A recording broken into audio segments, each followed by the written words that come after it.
Hello friends. Fantasy app வந்து மறுபடியும் வர மாதிரி நிறைய பேர் பேசிகிட்டு இருக்காங்க. பட் அதில் வந்து உண்மையான தகவல் என்னன்னு தெரியல. மேக்ஸிமம் இந்த மந்த் ஓப்பன் ஆகுற மாதிரி பேசிகிட்டு இருக்காங்க. ஓப்பன் ஆகலாம். மேக்ஸிமம் ட்ரீம் லெவன் ஓப்பன் ஆகுன்னு தான் நினைக்கிறேன்.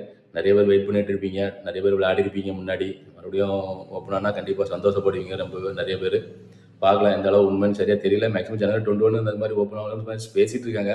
நிறைய ஆடுமே வருது. ரோஹித் சர்மா, விராட் கோலி, ஹார்திக் பாண்டியா இவங்களாம் வந்து வர மாதிரி நிறைய ட்ரீம் லெவன் கம்பேக்னு இந்த மாதிரி நிறைய வீடியோ வந்துட்டு இருக்குது. பட் அதிகாரப்பூர்வமான தகவல் எதுவும் இல்லை. ஆனால் நிறைய தகவல் வந்து வருது. ஜனவரி 21 அந்த மாதிரி ஓப்பன் ஆகும், அந்த மாதிரி வந்துட்டு இருக்கு. பட் ஓப்பன் ஆனாலும் முன்னாடி மாதிரி கண்டஸ்ட் வந்து இருக்குமான்னு தெரியல. ஆனால் பட் ஒரே ஆள் 20 டீம் அந்த மாதிரி போடுற மாதிரி இருந்துச்சு. பட் இப்போ அந்த மாதிரி இருக்காதுன்னு நினைக்கிறேன். கம்மியாகும்னு சொல்லிடுறாங்க. பட் இந்த 49 கண்டஸ்ட் அதெல்லாம் இருக்குன்னு தான் நினைக்கிறேன்.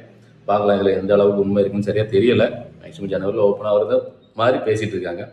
பட் ஓப்பன் ஆச்சுன்னா நிறைய பேர் சந்தோஷப்படுவீங்க, நானும் தான்.